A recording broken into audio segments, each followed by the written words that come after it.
Voy a dejar con ustedes a mi compañero Michael Salgado. Va a hacer presentación de la actividad para que podamos dar curso a este foro Medio Ambiente y Constitución. Bueno, hola a todos y todas. Ya, aquí, dicen que no me veo. Eh, Al medio. Bueno, mi nombre es Michael, junto con mi compañera Andrea. Somos coordinadores de un programa constituyente de la Municipalidad de Villa Alemana y estamos organizando un ciclo de foros, de charlas, de conversaciones sobre temáticas de interés constituyente. Partimos hace poco tiempo con nuestra Escuela Comunal Constituyente. Ya tuvimos una actividad relacionada a la educación, derecho a la educación y nueva constitución. Y hoy día tenemos el segundo foro de este ciclo de charlas, ¿cierto? De esta escuela, que hemos denominado conflictos medioambientales, derechos de la naturaleza y nueva constitución. Eh, para este foro, que para nosotros es súper importante porque además estamos en una comuna que tiene conflictos medioambientales de bastante relevancia, incluso de relevancia nacional, y hemos querido invitar a actorías de distintos territorios de Marga Marga, actorías que están directamente involucradas en luchas medioambientales y que hoy día nos van a poner sobre estos conflictos. Eh, bueno, antes de presentarlos a cada uno y cada una de ellas, quería obviamente en primer lugar agradecer tanto a la Dirección Ambiental de la municipalidad que organizó un trekking previo a este conversatorio, donde pudieron participar una decena de compañeros y compañeras y conocer este maravilloso parque que está siendo recuperado por el municipio transformador eh, para toda la comunidad, ¿cierto? Además, agradecer a comunicaciones, a operaciones, ¿cierto? Y por supuesto a todos y todas los asistentes. Contarles que tenemos hoy día con nosotros a Joel González, ahí levanta la mano, bueno, todos lo ubican. Él es profesor, es concejal de Limache. Es además presidente de la Comisión de Medio Ambiente, Patrimonio y Cultura del Consejo de Limache y es activista de diversas organizaciones socioambientales. Así, muchas gracias por venir, Joel, a estar con nosotros hoy día. Tenemos también con nosotros a Bárbara Astudillo.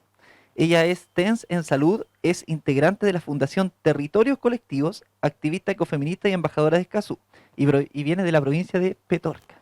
Gracias por estar con nosotros hoy día. Tenemos además a Francisco Casas. Él es relacionador público, es concejal de Putaendo, presidente de la Comisión de Medio Ambiente del Consejo Municipal e integrante de una organización llamada Vecinos en Movimiento por el Valle de Putaendo. Muchas gracias por estar con nosotros. Y por último, tenemos a Valeria Carrasco. Ella es socióloga, es integrante de la organización Mujeres por el Buen Vivir, viene de la comuna de Quintero y, según me cuentan, forma parte, ¿cierto?, del gabinete de la nueva delegada presidencial de nuestra región. Bueno, les voy a dejar con mi compañera Andrea Araya, que va a explicar la metodología.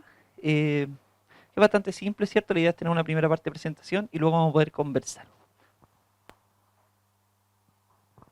Buenas tardes. Nuevamente agradecer a todos los asistentes y las.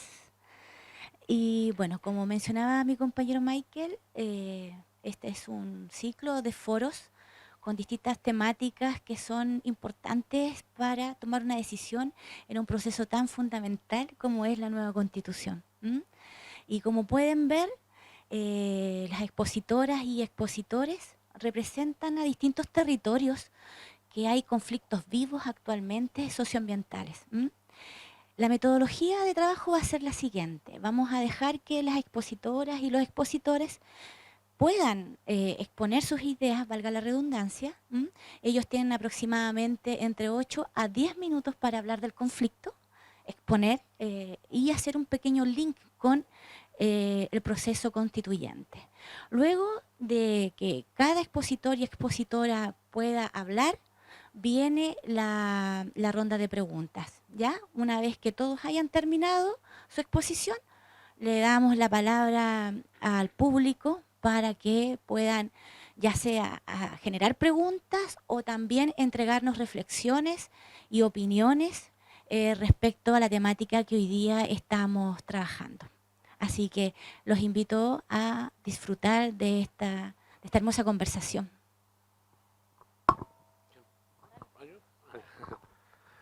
Bueno, buenas tardes. Muchas gracias por la invitación y también por la posibilidad de compartir aquí con los compañeros y compañeras.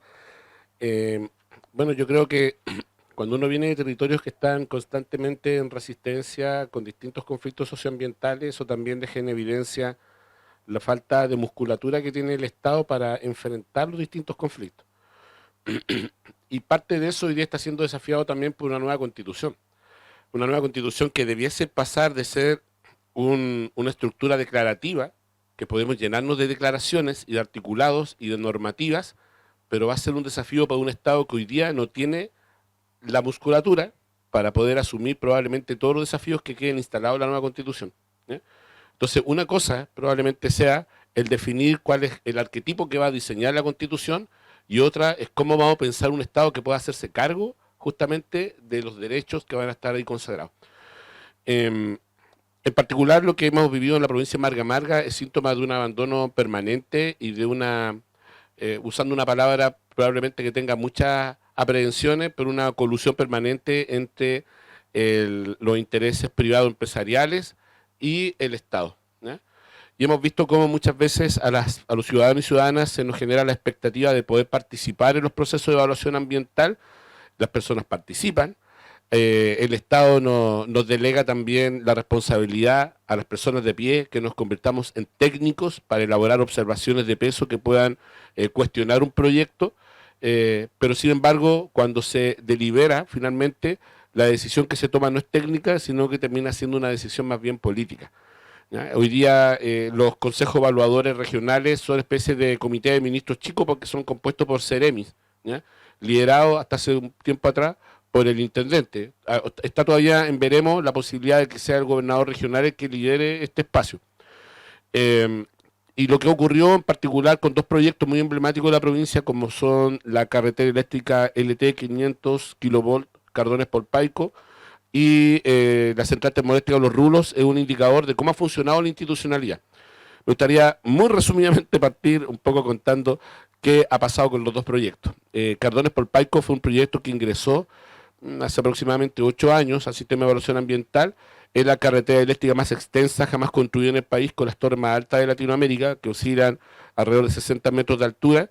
Tiene una extensión de aproximadamente 750 kilómetros desde la tercera región, en la localidad de Cardones, hasta Polpaico, la región metropolitana, más de 1.700 torres de alta tensión, y que vulneró espacios de resguardo ecológico, identidades, patrimonio de los pueblos originarios, floresta nativa, flora nativa. En realidad fue un proyecto muy desastroso, tanto así que la comisión de la Cámara de Diputados, la Comisión de Medio Ambiente y Recursos Naturales, realizó una comisión investigadora y dejó en evidencia los profundos vicios que tuvo este proyecto en el proceso de socialización. Ese proyecto fue licitado por el gobierno de Sebastián Piñera I y puesto en urgencia por Michelle Bachelet II, y donde contó con el lobby, pero absolutamente avergonzado, del ministro de Energía de ese entonces, Máximo Pacheco Mate, hoy día flamante presidente del directorio de Codelco, nombrado por el actual gobierno de Gabriel Boric. Y esta persona, Máximo Pacheco, hizo todo lo posible justamente para blindar este proyecto. De hecho, hubo un acuerdo en la localidad de Catapilco, donde todos los alcaldes de los municipios afectados por el trazado de esta línea de torre de alta tensión habían comprometido su palabra para judicializar este proyecto. ¿Qué es lo que hizo Máximo Pacheco? Habló puntualmente con cada uno de los alcaldes y le ofreció algunos tratos puntuales para retirar algunas torres de alta tensión de los sitios que podían ser de interés o de conmoción pública, ¿ya? Pero la verdad es que nosotros siempre expusimos que eso no es competencia de un ministro, porque no se pueden cambiar las torres como si fueran piezas de un tablero de ajedrez. Eso tiene que pasar por una evaluación ambiental. Sin embargo, lo que logró fue desbaratar la oferta judicial y finalmente solamente judicializó el municipio de Zapallar, y el resto fueron observaciones, iniciativas judiciales que presentaron las comunidades afectadas. Finalmente, el proyecto demoró más de un año. De las cerca de 1.700 torres, fueron aproximadamente 12 torres que entrampaban el proyecto por más de un año para que pudiese ponerse en marcha, y esas pocas torres estaban en Olmué, específicamente en la comunidad agrícola La Dormida. Hicieron una afrenta tremenda y una tremenda resistencia, incluso tanto así que algunos comuneros estuvieron cerca de 10 días, cerca de 40 metros de altura arriba de una torre, ¿ya? Para evitar que el proyecto siguiera avanzando. Lamentablemente el proyecto tuvo todo el blindaje político, se presentaron denuncias en todos los servicios sectoriales, habían denuncias que eran evidentes, donde habían torres que estaban ubicadas en lugares que no estaban descritos en la resolución de calificación ambiental, campamentos ilegales, helipuertos ilegales, cayeron 2 helicópteros con 7 personas muertas en total, porque las torres de alta tensión estaban ubicadas en la serranía, donde no llegaban con vehículos, digamos, terrestres, y por lo tanto, las denuncias todas fueron muy sustentadas, sin embargo, la capacidad de fiscalización o la voluntad de fiscalización fue nula. De hecho, yo recuerdo una de las tantas denuncias que yo hice, la Seremi de Medio Ambiente o de Salud, no recuerdo bien, me llaman para decirme si es que yo disponía de un helicóptero para trasladar a sus funcionarios para hacer la fiscalización. Entonces, siempre había una excusa para no fiscalizar. El proyecto se puso en ejecución, hoy día está en marcha. A los 2 años después, la Superintendencia de Medio Ambiente ofició un montón de sanciones contra la empresa titular porque recogía todas las denuncias presentadas por la comunidad. Pero el proyecto ya está en ejecución, ¿ya? Y bueno, después nos dimos cuenta que efectivamente este proyecto venía con un blindaje previo cuando supimos que el nombre del director de ISA Interchile, que era la empresa a cargo de este proyecto, era un señor llamado Germán Chadwick Piñera. Entonces, evidentemente, ahí el blindaje político siempre tiene la capacidad de vulnerar todas las normativas. Y en ese proceso estábamos cuando aparece también la central termoeléctrica Los Rulos, que es una central que pretende generar 540 megawatts, que se va a ubicar en el sector de Los Laureles, Limache. Son aproximadamente 150 hectáreas, de las cuales unas 35 aproximadamente van a ser ocupadas por la central, que pretende consumir cerca de 300.000 litros de agua a diario, y que fue aprobada a pesar de que su estudio de impacto ambiental excluía a la comuna de Concón, por ejemplo, que hoy día tuvo un plan de descontaminación y por lo tanto no había una posibilidad de generar un plan de mitigación de contaminación, y la comuna de Concón iba a estar tremendamente expuesta a los contaminantes, que no consideró tampoco la cercanía con Puchuncaví, Quintero, con toda la bahía industrial que está tremendamente contaminada, y no consideró la sinergia de la contaminación, que no consideró algo que es súper relevante, que seguramente la Bárbara en un momento también podrá hablar, sobre la importancia que tienen las reservas naturales, como el caso de la Campana, y que se pretende ubicar en el área de transición de la reserva. El área de transición, según la UNESCO, está destinada para usos múltiples, eso es cierto, pero siempre y cuando cumplan con los criterios de sostenibilidad que puedan cautelar el área núcleo que es el Cerro de la Campana. Y evidentemente una central termoeléctrica no cumple con los criterios de sustentabilidad, ¿ya? Hoy día se ha levantado mucho esta alternativa, que es como un discurso medio tecnocrático, como del chantaje industrial, para decirnos que hoy día el gas natural es una alternativa al proceso de descarbonización, y que hoy día por la falta de lluvia la generación de energía a través de hidroeléctrica no está dando abasto para el sistema, ¿ya? Pero hoy día también el desafío del gobierno no solamente es descarbonizar la materia energética, sino que también desfosilizarla. Y hoy día insistir en el gas como un combustible para la generación de energía, en realidad es absolutamente contradictorio con la posibilidad de generar al 2050 la carbono neutralidad que Chile se ha comprometido en todos sus compromisos internacionales, ¿ya? Entonces, hoy día, ¿en qué pie estamos con la central termoeléctrica? Fue aprobada, a pesar que en su momento la Seremi de Salud pidió retiro inapelable del proyecto. Fue aprobada incluso con la mano en alto de ella misma, donde el mismo director del Servicio de Evaluación Ambiental se echó al bolsillo la sugerencia de la Seremi de Salud, de la Seremi de Medio Ambiente, cuestionando el proyecto porque no tenía un plan de mitigación y compensación, y el proyecto fue aprobado con las manos arriba de todos los Seremi, ¿ya? El proyecto después se presentó un recurso en invalidación ante el Tribunal Ambiental. El Tribunal Ambiental dijo, yo no puedo pronunciarme frente a esto porque todavía hay trámites administrativos pendientes. ¿Cuáles eran los trámites administrativos? Que el Comité de Ministros resolviera en relación a las reclamaciones ciudadanas que pretendían invalidar la aprobación de esta termoeléctrica. Eso fue lo que ocurrió ahora a finales de febrero, a pocos días del término del gobierno de Sebastián Piñera, donde el Comité de Ministros finalmente resuelve ratificar la resolución de calificación ambiental de este proyecto y hoy día estamos a la espera de lo que pueda decir el gobierno en relación a este proyecto también, y estamos a la espera del informe definitivo del Comité de Ministros, donde salen todas las razones técnicas y administrativas que justifican haber ratificado la RCA de la termoeléctrica de Los Rulos. Indistintamente de todo lo que es el proceso administrativo y jurídico, y con esto termino, es muy importante también dejar en claro que la central termoeléctrica de Los Rulos hoy día es el conflicto socioambiental más relevante de la joven provincia de Marga Marga.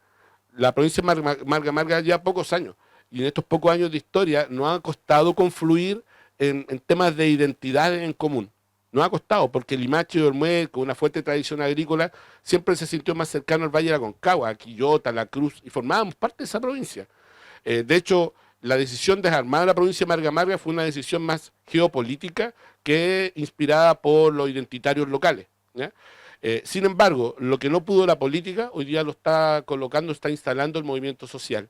Y hoy día tenemos a Olmué, Limache, Quilpué y Alemana en el movimiento socioambiental de más larga data de la historia de la joven provincia de Marga Marga, y se lo hemos dicho a algunas autoridades de gobierno: si este proyecto va a persistir y finalmente hay una decisión de instalarlo, el conflicto se va a agudizar, y el gobierno de Gabriel Boric va a tener que hacerse cargo del conflicto socioambiental más relevante de la historia del Marga Marga.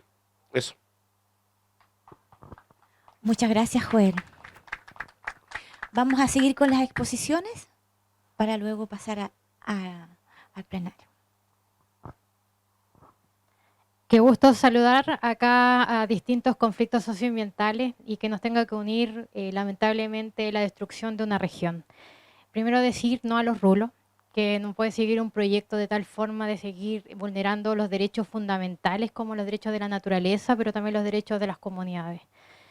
No es un conflicto que le ataña solamente a la provincia de Marga Marga, le ataña a una región completa, que se puede llamar Aconcagua, se puede llamar Valparaíso, pero somos comunidades reales y somos personas que estamos siendo afectadas por, lamentablemente, uno de los conflictos más atingentes en este momento, pero también mirándolo desde donde nace la región, con harto miedo. Porque si adentro se vive con 50 litros, no creo que ningún territorio esté dispuesto a vivir bajo camiones de aljibe, que ha sido la solución parche que se transformó en permanente y es parte de todo nuestro ecosistema. Quizás tenemos que preguntarnos qué es vivir ya con impactos. ¿Cómo medimos el impacto en una región con tantos impactos? Quizás no tengamos una regla de medición. Primero, miramos como que la ecoconstitución es la única solución. No hay forma de que sigamos pensando que el medio ambiente no está ligado a lo social y no está ligado a la salud, no está ligado a la cultura. Tenemos que mirar de frente los conflictos, no con medidas maquilladas como el eco-friendly, que ahora se habla de la política pública. Las estructuras de fondo parten por un modelo económico que pasó por una constitución creada sin democracia, fue hecha con metralleta, pero ahora estamos en una oportunidad única. Estamos escribiendo una nueva ecoconstitución en democracia. Hemos sido partícipes de colocar artículos, colocar las ideas, colocar nuestros sueños. Cuando hablamos de los derechos de la naturaleza, hablamos de cómo nosotros tenemos que cohabitar en los territorios, cómo podemos pensar el derecho a la ciudad, que es algo que aquí en Villa Alemana no existe. Miramos acá, hay muy poco árbol nativo. Los eucaliptus se están llevando el agua. Y aunque nosotros digamos, tenemos que reforestar. Mirar las políticas públicas de cómo medimos la calidad del agua que nosotros tomamos. El agua del camión aljibe es un agua que no cumple ni calidad ni inocuidad. Nos estamos enfermando. Por eso hay que plantear la salud ambiental. Mirar, como lo que decíamos recién con Valeria acá entre telones, las conexiones de red que tiene que tener la institucionalidad, pero nunca olvidando que las comunidades son la primera batalla de defensa con los conflictos socioambientales. La política no puede caminar sola.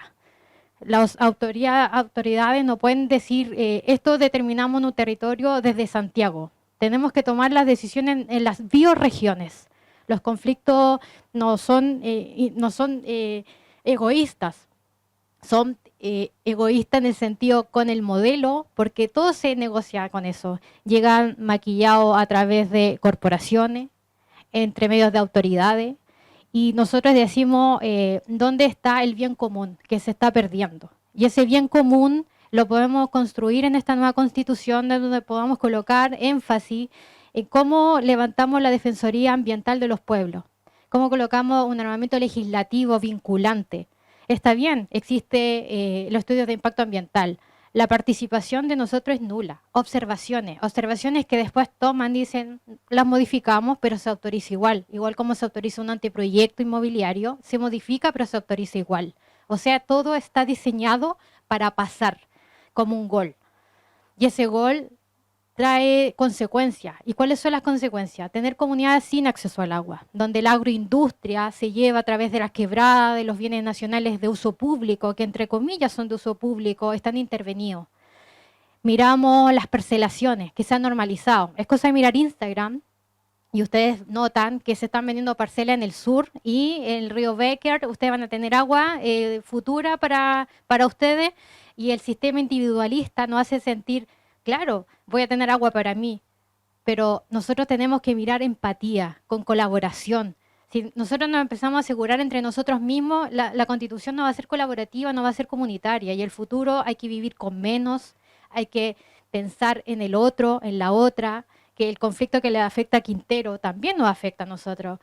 Y tenemos que sentirnos que somos parte de una comunidad, somos parte de un país y con distintas naciones.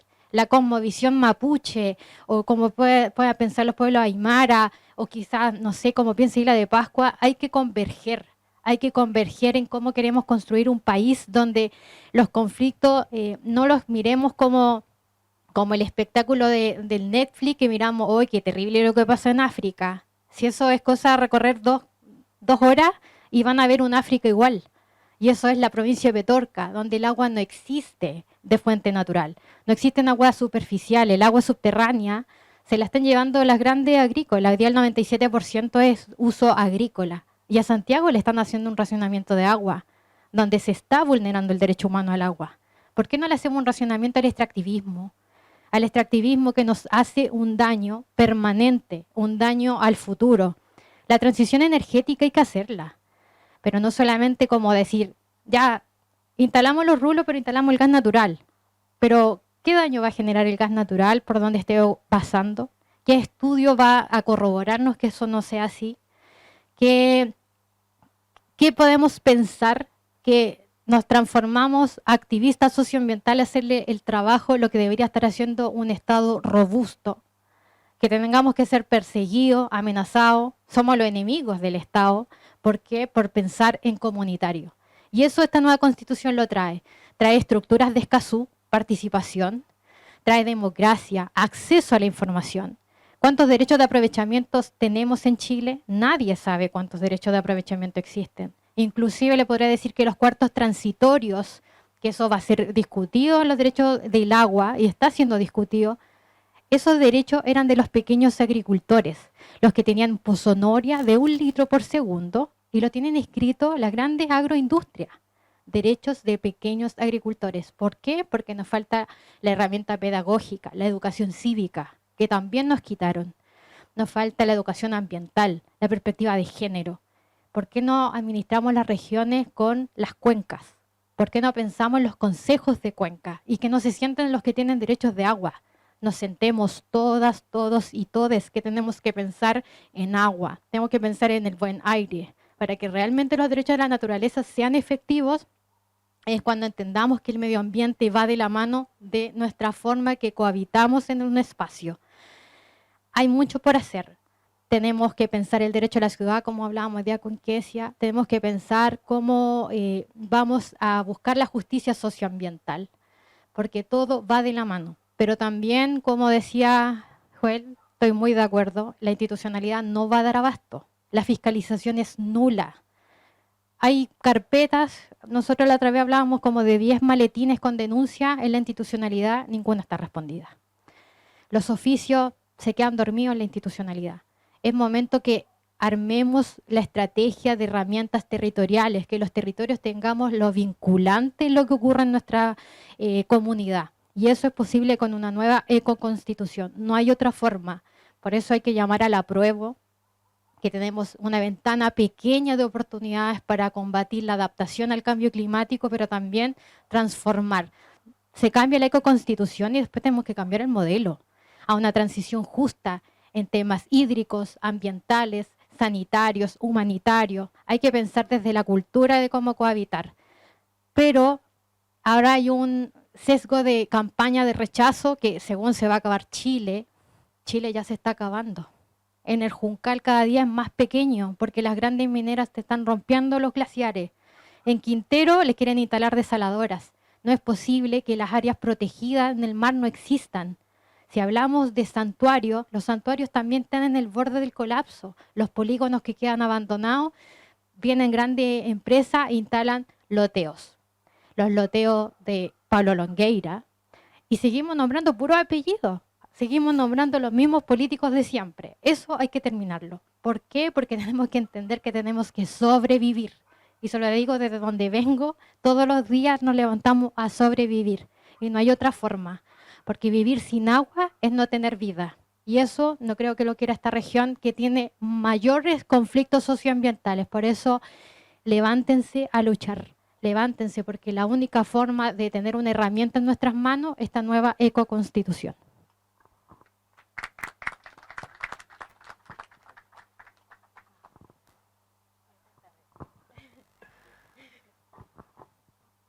Bueno, buenas tardes, muchas gracias por esta invitación. Bueno, ya nos presentaron, yo soy de Putaendo, quizás soy uno de los que viene un poquito más lejos de todos. Y partir por ahí, por contextualizar el sentir del otro lado de la región. Estamos en la costa, vengo de la cordillera, somos lamentablemente una zona donde nos sentimos el patio trasero de la quinta región. Por eso hay una fuerte lucha también por crear la región de Aconcagua. Nuestro gobierno regional, que está acá en Valparaíso, nos queda lejos, nos queda más cerca ir a Santiago. Y eso conlleva en sí muchas trabas, sobre todo cuando tenemos que trabajar y luchar en conflictos ambientales como los que hay en Putaendo.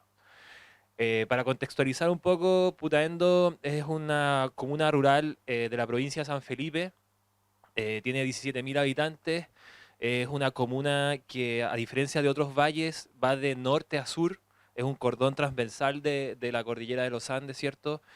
Y nos alimentamos principalmente de la cuenca del río Rosín. El río Rosín es quien abastece al río Putaendo, y en el río Rosín está principalmente nuestro embalse, que fue inaugurado en Bachelet 2. Antes de terminar su periodo lo alcanzó a inaugurar ahí rápidamente. Y bueno, el embalse Chacrilla está en jaque en estos momentos, porque aguas arriba del embalse Chacrilla está el proyecto emplazándose el proyecto minero Vizcachita Holding, que pertenece a la multinacional canadiense Los Andes Cooper. Esta empresa prácticamente está desde el año 2004 al 2008 tratando de estar ahí en nuestra cordillera, una cuenca que está totalmente agotada. Somos una comuna que tiene una declaración de escasez hídrica de más de una década. Yo creo que vamos para los 14, 15 años prácticamente. Pero aún así, y como bien han mencionado los compañeros anteriormente, la institucionalidad no nos ha acompañado con esas declaratorias. Hemos tenido que luchar fuertemente de manera legal y a través de los movimientos ambientales, levantar y poner en la mesa de una comunidad lamentablemente desinformada este tema más arriba. Pasó que en el 2015, donde yo empecé a involucrarme en este conflicto, uno sintiéndose local y putaendino prácticamente ahí 100%, me encuentro con una asamblea de un grupo de vecinos de sectores rurales donde nos invitan a conocer sobre un conflicto que está creciendo y que era como un secreto a voces. Entonces me encuentro con una realidad para mí totalmente desconocida de un proyecto que se quiere emplazar en nuestra cordillera. Es ahí donde nos ponemos a disposición un grupo de vecinos, nos unimos y por fin logramos poner en la mesa de las familias de Putaendo un tema como correspondía, con información, con antecedentes y con visión y empoderar a la gente que había que tomar una decisión y ponerse en una postura, porque era un secreto a voces. Algunos nos trataron de que veníamos con un tema casi de película, a difundir miedo, y era en base a la desinformación, al desconocimiento. Putaendo principalmente es rural, tenemos más del 50% de la población repartida en más de 20 localidades rurales y el proyecto Vizcachita se está emplazando donde nace nuestra agua. La cordillera de Putaendo es la gran dificultad para nosotros porque es una cordillera privatizada. Está dividida en dos. Un sector pertenece a lo que es la empresa ganadera Tongoy, que pertenece a una multinacional que se llama Transoceánica, que actualmente se llama Tánica, que son unas esferas de poder que son inalcanzables, pero también estamos trabajando en eso. Y otra parte de la cordillera pertenece a una comunidad de serranía, que ahí hay una ventaja. Por ahí estamos trabajando y por ahí estamos haciendo los primeros grandes pasos de las expediciones científicas que se vienen arrastrando hace varios años y ha ayudado a levantar todo lo que ha significado descubrir el gran potencial ambiental que tiene nuestra cordillera. En base a eso, en el 2008, esta empresa utiliza un vacío legal de nuestra legislación, que es fraccionar el proyecto. Ellos primero hacen un primer intento frente a la CONAMA. La CONAMA indica que el proyecto es inviable. Entonces ellos utilizan este vacío legal y fraccionan el proyecto y empiezan a pedir permisos más pequeños solamente pasando por Cernia Geomín. No se tienen que someter al sistema de evaluación de impacto ambiental. En base a eso, ellos están prácticamente una década trabajando en nuestra cordillera. Levantaron alrededor de 82 plataformas de sondajes sin ningún permiso, sin ninguna fiscalización, en una tierra de nadie, en un lugar privado. Ahí entra todo este tema de libre acceso a la montaña. Somos una comuna de arrieros, una comuna de que la transhumancia se ha vivido por generaciones. Mi abuelo fue arriero. Tenemos ahí una cultura campesina fuerte y marcada por todos los hombres que se han dedicado a la montaña, a la ganadería, a llevar a sus animales a la cordillera y se han visto con una dificultad y prácticamente han tenido que negociar en los últimos años para poder subir a este sector. Y en cambio esta empresa ya tiene el paso libre. Está en una década trabajando. Y bueno, en el 2015 logramos crear y generar esa fuerza que necesitaba Putaendo, ya dejó de ser un secreto a voces y transformamos el conflicto como una realidad que había que sentirla, vivirla y luchar por ella. Y fue ahí cuando se hicieron las primeras acciones legales, logramos levantar las primeras denuncias frente a los tribunales ambientales y gracias al embalse, en una primera instancia, gracias a una empresa que estuvo haciendo un trabajo de mantenimiento de la cortina del embalse, se descubrió que una campaña de sondajes que estaba haciendo la empresa Vizcachita Holding, el embalse estaba funcionando como un decantador de minerales y se descubrió que el embalse tenía los niveles de agua de consumo humano sobre el nivel autorizado. El aluminio y un montón de otros minerales estaban sobre la norma ambiental y sobre la norma de consumo humano. Ese informe nos ayudó a ir con fuerza y claramente tuvimos que ir a Santiago, donde nos iban a considerar más que venir a Valparaíso. Y ahí logramos poner una denuncia ambiental en la Superintendencia de Medio Ambiente, lo que levantó el primer proceso sancionatorio a esta empresa.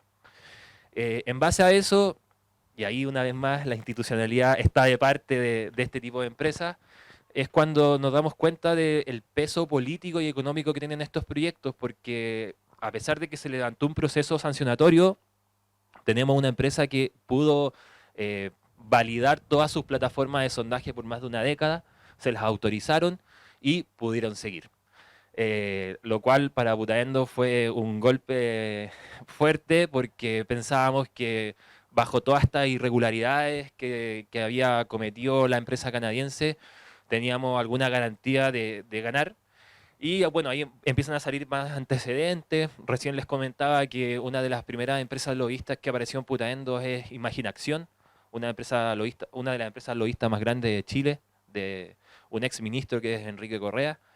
Y ahí uno empieza a dimensionar en lo que te estáis metiendo, siendo putaendino, siendo un vecino como cualquiera y tratando de articularse con otras agrupaciones, nos damos cuenta que estamos luchando contra algo grande.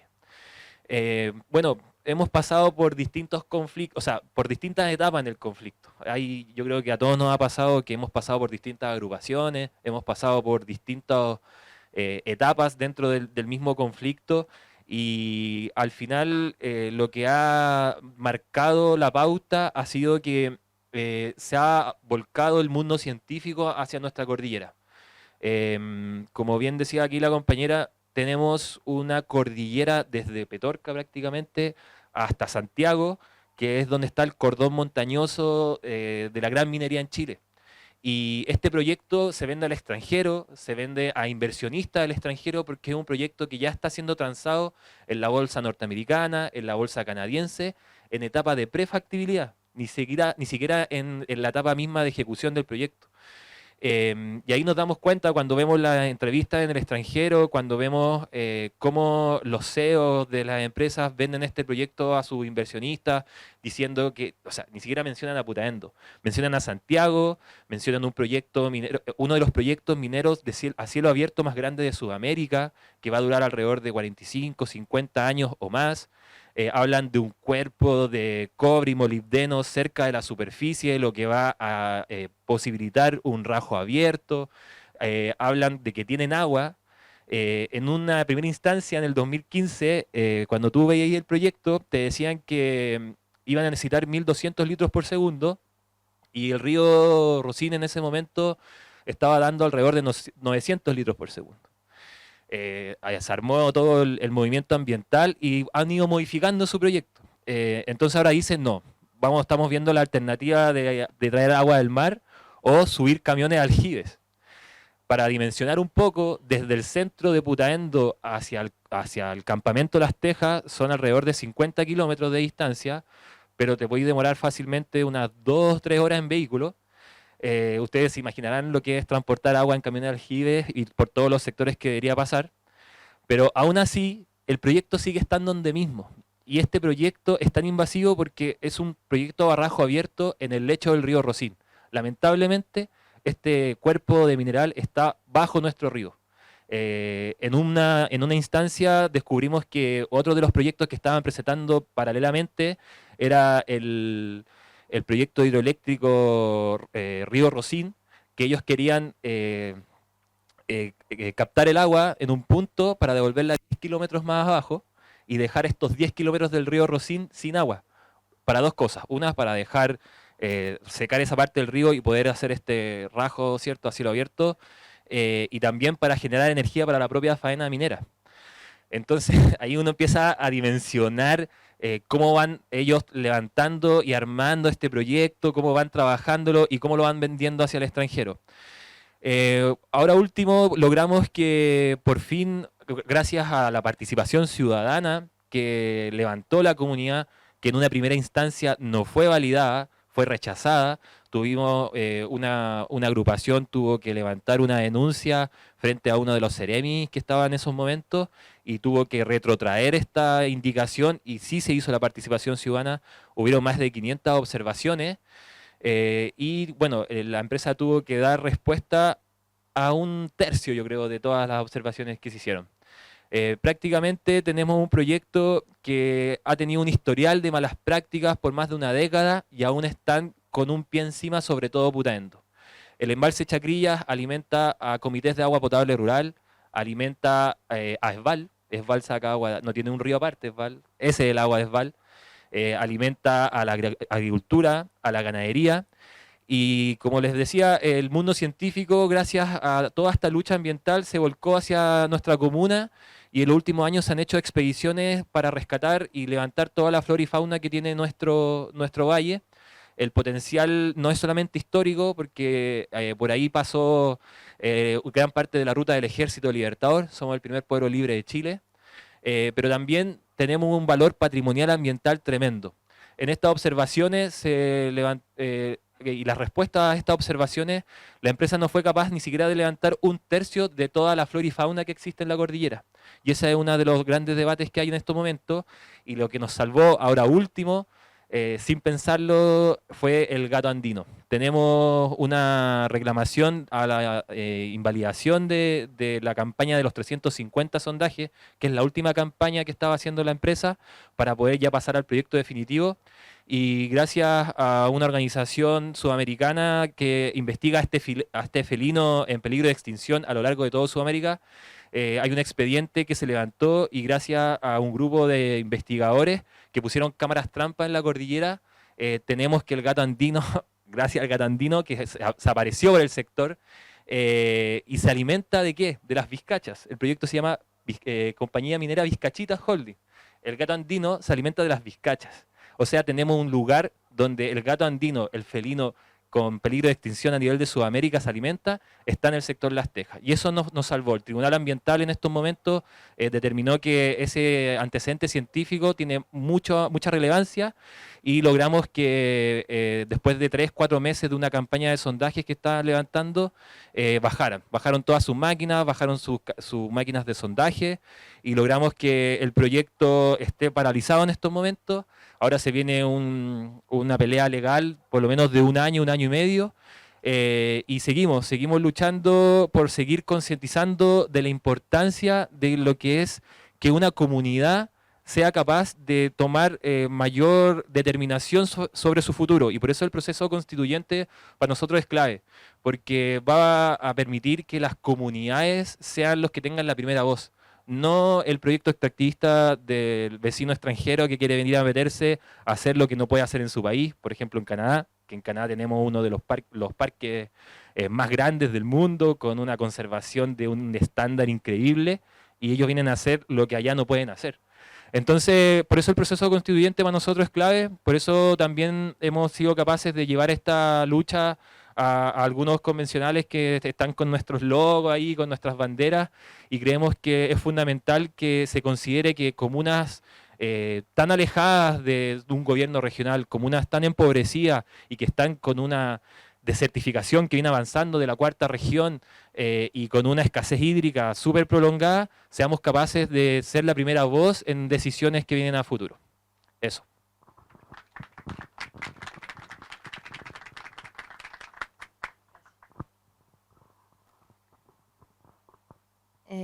Hola a todas y todos. Bueno, hace 2 semanas, conversando con mi hija, ella me cuenta que en la escuela les dijeron que no podían salir al recreo ni hacer educación física porque había una nube tóxica, había un pic de contaminación. Y ella me decía que con los compañeros idearon una idea para ir al baño, para salir de la clase al baño, que salían de la sala, no respiraban, iban corriendo al baño y ahí recién podían respirar. Eso es, así viven los niños allá en Quintero y esa es como una historia normal de los niños. Ese pic de contaminación o esa alerta ambiental se produjo porque la planta de ácido de Codelco tuvo una falla. A unas pocas horas de que había asumido el Seremi Medio Ambiente, le toca enfrentar esta falla de la planta de ácido que Codelco no informó, que la comunidad informó a través de videos y a través de la denuncia ciudadana, exigiéndole explicaciones. Codelco tuvo que responder y abrir las puertas. Y aún así no hubo tanta respuesta para la comunidad. Nosotros nos despertamos con la noticia al día siguiente. El día siguiente nos enteramos que los niños podían ir a la escuela, pero no podían hacer actividades físicas. Y eso es una problemática constante y continua. No quiero hablar mucho porque creo que ustedes saben mucho más del conflicto medioambiental y Quintero Puchuncaví, hay harto estudio de eso, entonces lo que quiero es retratar un poco más o menos cómo la comunidad lo sigue viviendo y cómo el resto de la sociedad sigue viendo que el conflicto no para y continúa. Y cómo continúa a partir de estas instancias en donde las empresas que son responsables de operar no están siendo responsables, no están cumpliendo con los estándares mínimos que la legislación actual les está exigiendo, y eso es bastante complejo, porque no se les puede exigir mucho, no. Y ahí vuelvo un poco más atrás, cuando pasó la gran crisis socioambiental de Quintero Puchuncaví en 2018, donde más de 4.000 personas fueron intoxicadas, gran parte de ellos eran niñas y niños, niñas sobre todo, y eso está en los datos del Ministerio de Salud.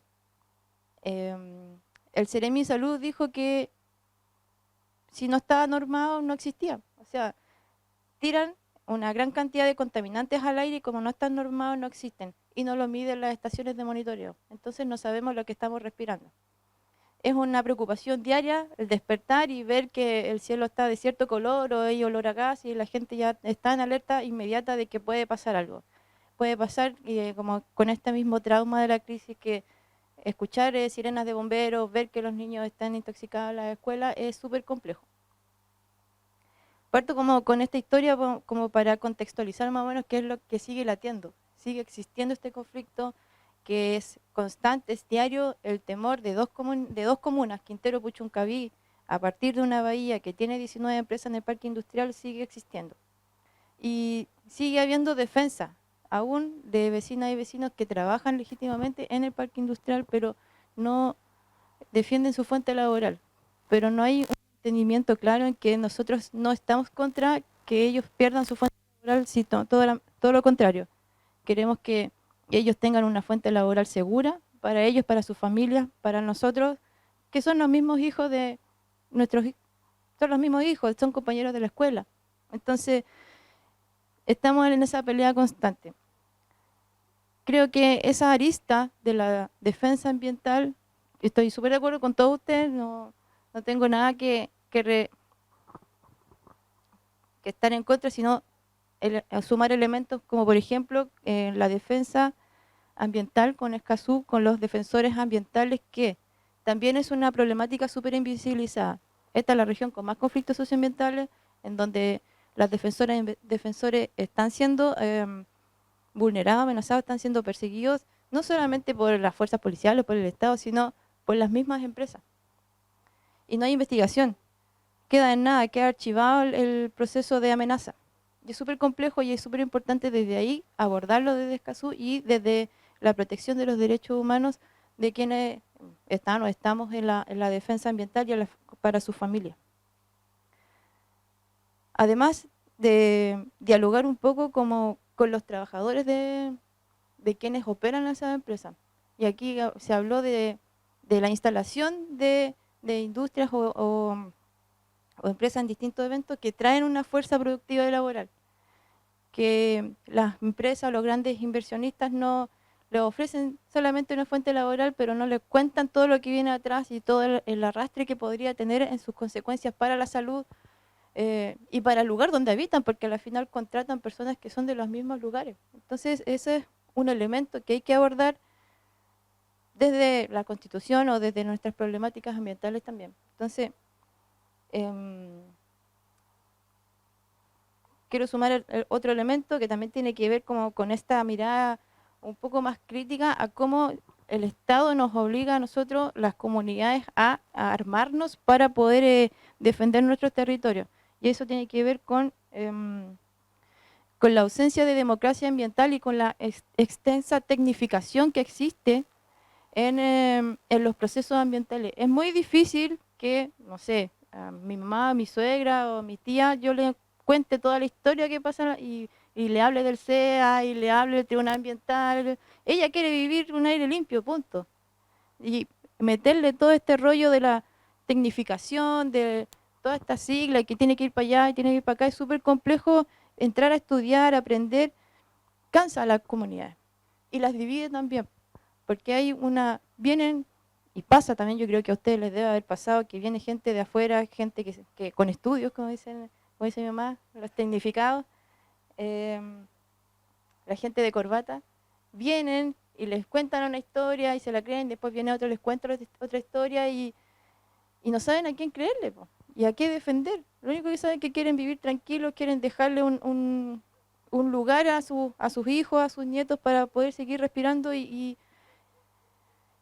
es complejo, y ahí la democracia ambiental no está siendo democratizada exactamente, y la educación ambiental es súper importante. Ahora, también la pregunta es, ¿por qué tenemos que educarnos ambientalmente si todos tenemos derecho a vivir en el mismo territorio, el mismo aire limpio, en los mismos... ¿Por qué tenemos que educarnos para defender nuestros territorios? Esa es como la pregunta, y a veces me lo preguntan los niños también en la casa. Y bueno, quiero, para hacerlo bien corto, porque soy bien no hablo tanto, no soy tan política para estas cosas. Sí. Pero tiene que ver con que se me fue. Bueno, existe un fallo de la Corte Suprema que a partir de los episodios de contaminación del 2018, la Corte Suprema dictaminó al Estado de Chile implementar 18 medidas principalmente que tenían que ejecutarse en un año. La principal gran medida era determinar qué es lo que había pasado entre agosto y noviembre del año 2018 en las comunas de Quintero y Puchuncaví, qué es lo que nos había intoxicado. Esa respuesta no existe todavía. No sabemos quién nos contaminó, con qué nos contaminaron, cuánto fue que nos contaminó, qué fue lo que envenenó a los chicos y chicas.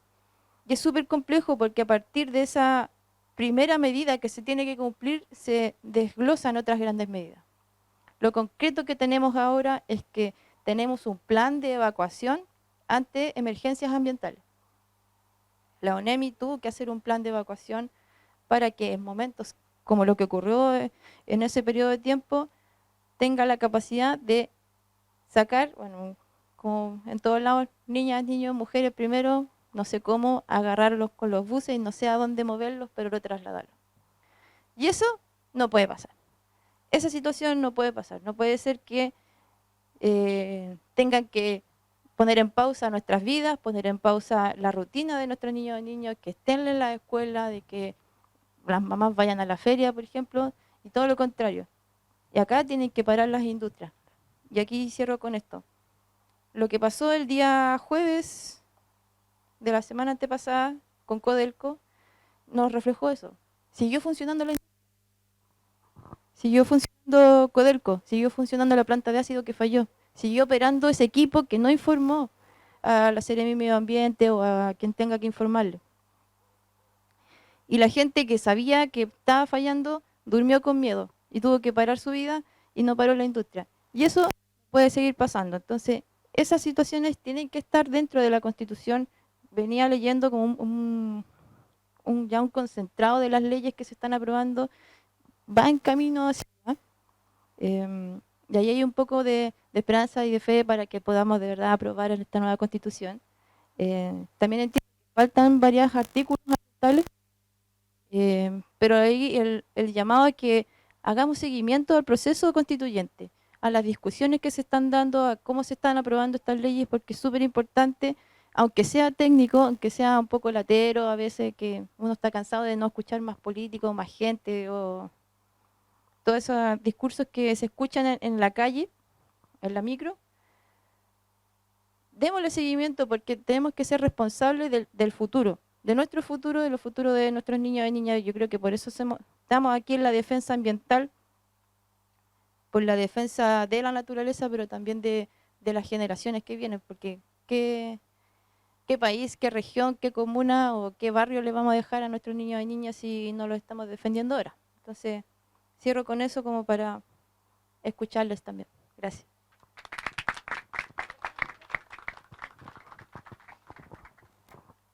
Le damos las gracias a las expositoras y expositores. Bueno, podemos ver entonces que nuestra región lidera grandes conflictos socioambientales, ecológicos, y estamos en una coyuntura fundamental en Chile. Estamos en presencia de cómo vamos a vivir durante los próximos 20, 30, 40 años. Entonces es fundamental cuestionar estos temas y que efectivamente podamos instruirnos de qué es lo que se está escribiendo en la nueva Carta Fundamental. Le voy a dar la palabra a mi compañero Michael para que podamos ir cerrando, dar la ronda de preguntas, reflexiones. Todavía nos queda un poquito de luz, tenemos un ratito para poder reflexionar y conversar, así que le doy las gracias a todos y a todas por este momento. Michael.